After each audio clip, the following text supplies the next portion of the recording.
aquele povo olhava para aquelas ruínas, olhava para aquele cenário de guerra, e eles se sentiam totalmente desencorajados. E o profeta toca bem na ferida. Ele vai dizer assim para aquele povo: quem de vocês viu esse templo na sua primeira glória? Agora, qual que é esse templo da primeira glória? Quem sabe qual foi o primeiro templo construído? Quem construiu o primeiro templo? Salomão. Então o primeiro templo é um templo que foi Salomão quem construiu. E Salomão, ele construiu de acordo com tudo aquilo que veio do coração de Davi. Falou: Davi, você não constrói, mas seu filho constrói. Então Davi, ele acumulou riquezas ao longo da sua vida, a fim de que um templo fosse construído para Deus. Agora, esse templo, esse primeiro templo, ele não tinha só estrutura. A Bíblia vai nos contar em 2 Crônicas, no capítulo 7, que no dia da inauguração desse templo, eles começam a queimar sacrifício, de repente vem fogo do céu, e começa a entrar uma glória naquele templo assim, tão, sabe, tão extensa, tão densa, que os sacerdotes têm que sair de dentro daquele templo. Então você imagina para esse povo agora, que viveu, que ouviu aquelas histórias, aquele povo que soube que os anos áureos políticos de Jerusalém, de Israel, agora eles olham ruínas, e o império que governava está dizendo: vocês não podem, intimidação, e eles olham para aquelas ruínas e eles ficam vivendo de um certo saudosismo. Irmãos, essa é a primeira realidade deles. Eles estavam desencorajados. Por que que eles estavam desencorajados? Porque eles olhavam para o passado, e o passado tinha sido tão bom para eles, a ponto que eles não conseguiam acreditar que no presente Deus tinha algo maior. Eles olhavam para aquele primeiro templo, onde Deus fez coisas incríveis, e eles olhavam para a realidade, semelhante a nós, quando temos uma palavra de Deus, quando nós temos algo do Senhor a respeito do nosso futuro, mas talvez nós olhamos para a nossa volta, e talvez a gente vê um casamento que não está dando certo, talvez a gente vê um cenário, cara, não é ideal a igreja que eu estou, talvez a gente olha e fala: cara, não é ideal a minha vida de oração, não é ideal como eu estou, meu coração não é um coração que está tendo fome de Deus. Então esse era o cenário, muitas palavras, mas o cenário totalmente desfavorável, e isso gerou neles um desencorajamento. E talvez isso comunica para mim, para a sua realidade. Eu quero contar para vocês um testemunho da minha vida. Quando eu comecei a ter um contato mais profundo com Deus, a igreja que meus tios pastoreiam, lá em Engenheiro Schmidt, a IECP, não é IECP, é o Brasil para Cristo. Começou no fundo de casa, com os meus tios tentando evangelizar os meus pais. Mas naquele tempo eu não tive ainda um contato com Deus, era muito novo, queria de domingo ir jogar minha bola, não queria ir para a igreja não, né? Mas eu comecei a ter um contato um pouco mais profundo com o Senhor, ali por volta dos 16 anos, conhecer mais de Deus, e junto comigo eu tinha alguns amigos que começaram a ter esse contato com Deus junto comigo. A gente era ali uns 5, 6 amigos, e eu lembro que o pastor Fábio era o nosso pastor, e o Fábio, para mim, ele sempre é um padrão do que é ser um pastor, tudo que ele construiu com a gente.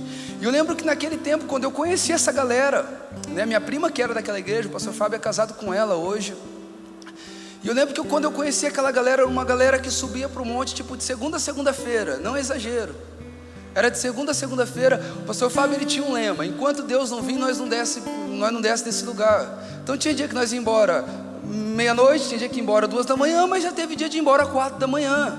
E nós vivemos muita coisa de Deus. Era muito normal os nossos cultos de sábado, o culto começar ali por volta das 8 horas. Era muito normal, às vezes, das 11 horas da noite, a gente está no tempo de adoração. Você olhava, não tinha cadeira no lugar, gente.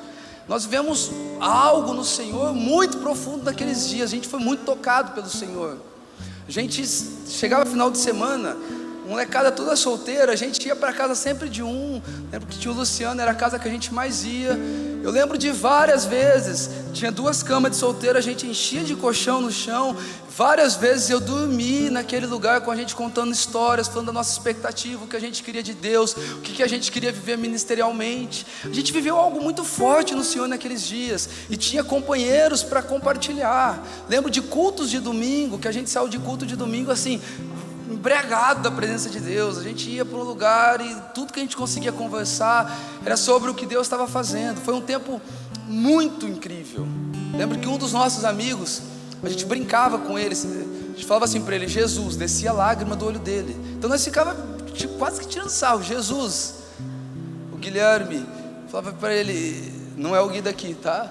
Falava: Jesus, descia a lágrima do olho dele, quebrantado. E aqueles dias me marcaram demais.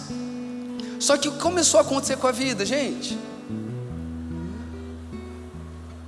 A gente casou, a gente começou a ter responsabilidade de uma casa. Aqueles amigos começaram a se distanciar, e normal, amém? Imagina, um homem casado falar todo dia para sua esposa: ó, fica aí em casa que eu vou lá para o monte, dorme aí sozinha. Você quer que eu te conte o final dessa história? A gente começou a ter boleto para pagar. A gente começou a ter que lidar com a vida normal, com a vida comum.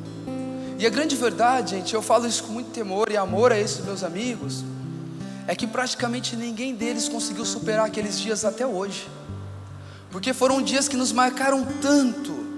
E talvez até hoje, alguns daqueles nossos amigos, eles estão esperando o culto que vai começar às 8 e às 11 horas a gente vai estar batendo cabeça. Talvez até hoje eles estão esperando um grupo de amigos que vai subir para o monte todo dia para orar, porque parece que eles não aceitam uma outra realidade, porque aqueles dias foram tão bons. E talvez aqui nessa noite tem pessoas que viveram coisas tão profundas lá atrás, a tal ponto que você está vivendo um saudosismo, que você não consegue se libertar para viver o hoje e o agora.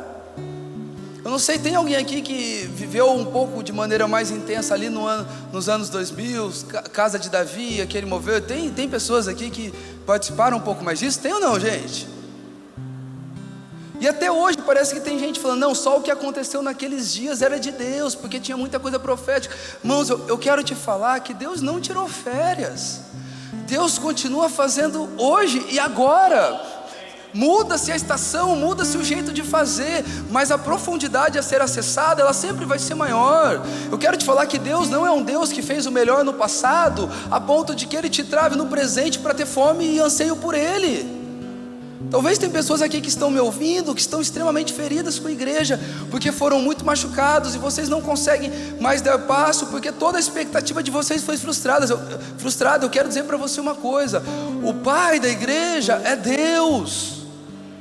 Ele ainda continua governando, ainda existem oportunidades para nós.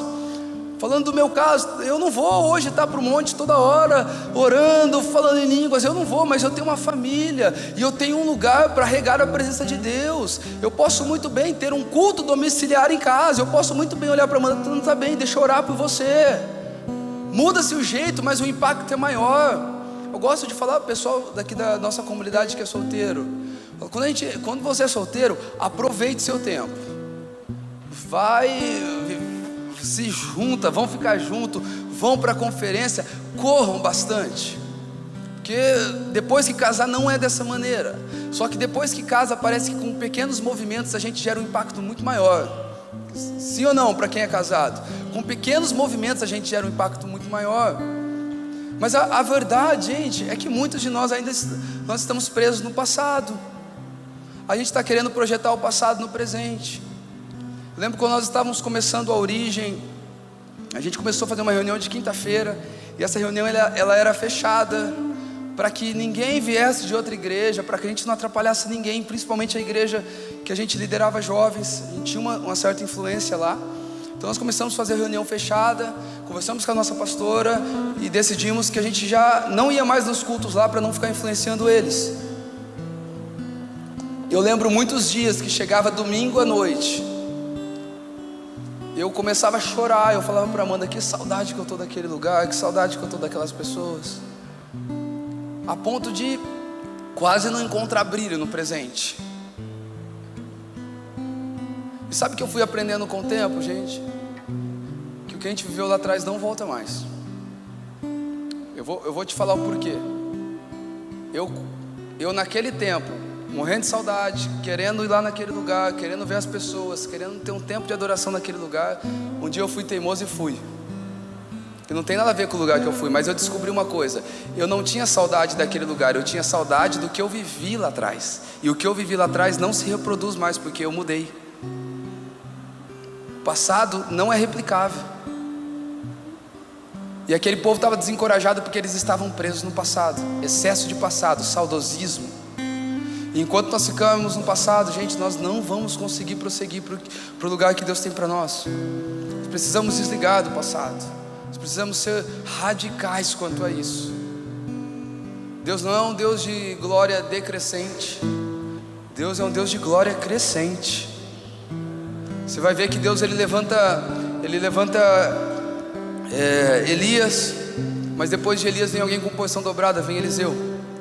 Deus levanta João Batista, e João Batista vai dizer: após mim vem alguém que eu não sou digno de desatar as sandálias, vem Jesus. Deus levanta Pedro, o Pedro é incrível. Depois de Pedro vem Paulo, quem mais escreveu para o Novo Testamento e fundamentou toda a igreja. A glória de Deus é uma glória crescente, irmãos. E ficar querendo projetar o passado no futuro, sabe quem fez isso? Israel. Eles estão esperando o Messias até hoje.